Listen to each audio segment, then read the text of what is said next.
শারদীয় দুর্গাপূজায় সীমান্ত এলাকায় বিজিবির সর্বাত্মক নিরাপত্তা। মাধবপুর প্রতিনিধির ভিডিও চিত্রে বিস্তারিত।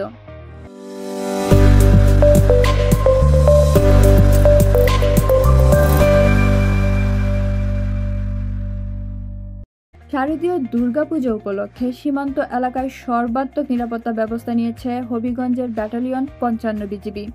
পূজা মণ্ডপের নিরাপত্তা নিশ্চিত করতে গঠন করা হয়েছে 3 স্তরের নিরাপত্তা বলয়।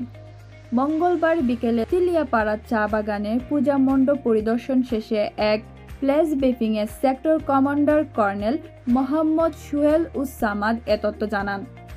তিনি বলেন, সীমান্ত নিরাপত্তা নিশ্চিত করা, চোরাচালান ও অনুপ্রবেশ প্রতিরোধ, মানব পাচার ও মাদক নিয়ন্ত্রণ বিজিবির প্রধান দায়িত্ব।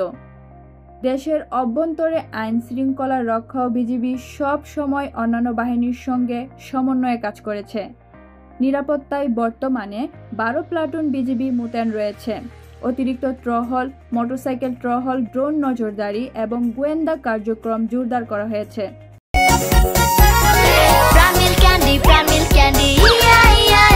এমনই বুদ্ধিমান দুষ্টু গরুর দুধ থেকে তৈরি হয় প্রাণ মিল্ক ক্যান্ডি, দুষ্টু গরুর মিষ্টি ক্যান্ডি। ঝুঁকিপূর্ণ এলাকায় বাড়তি সদস্য মোতায়েন করা হয়েছে। তিনি আরও জানান, জেলা প্রশাসন, পুলিশ, আনসার সহ অন্যান্য বাহিনীর সঙ্গে ঘনিষ্ঠ সমন্বয় রাখা হয়েছে। প্রতিটি পূজা মণ্ডপের সভাপতি ও সম্পাদক সরাসরি বিজিবির টহল দলের সঙ্গে যোগাযোগ রক্ষা করছেন। এ সময় উপস্থিত ছিলেন 55 বিজিবির লেফটেন্যান্ট কর্নেল তানজিলুর রহমান, মাধবপুর উপজেলা নির্বাহী কর্মকর্তা মোহাম্মদ জাহিদ বিন কাশেম ও থানার ওসি মোহাম্মদ শহীদুল্লাহ। পাশাপাশি আমাদের 48টা বিওপি আছে। 48টা বিওপি যে এরিয়া অফ রেসপন্সিবিলিটি আছে সেই জায়গায় তারা কাজ করছে।